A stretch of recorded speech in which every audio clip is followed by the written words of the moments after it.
শীতকালে বাংলাদেশের সবচেয়ে বড় আকর্ষণ হলো সরিষা ক্ষেত। একটু মন খারাপ হলো, সরিষা খেতে চলে আসুন। মন আনন্দে নেচে উঠে বলবে, এত ভালো লাগছে কেন?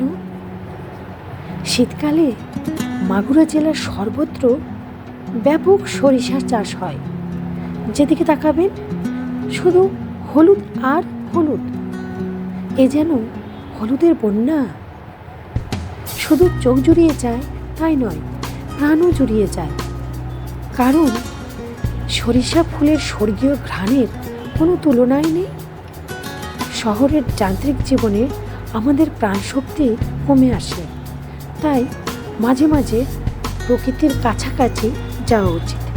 প্রকৃতি হলো অফুরন্ত প্রাণশক্তির উৎস। আমার একটি কবিতার শিরোনাম সরিষা ফুল। এই কবিতার 2 লাইন হয়ে যাক। মাঠের পর মাঠ, হলুদ কন্যারা শুয়ে আছে, তাদের রূপের আগুনে বিশাল পৃথিবী ভাসে।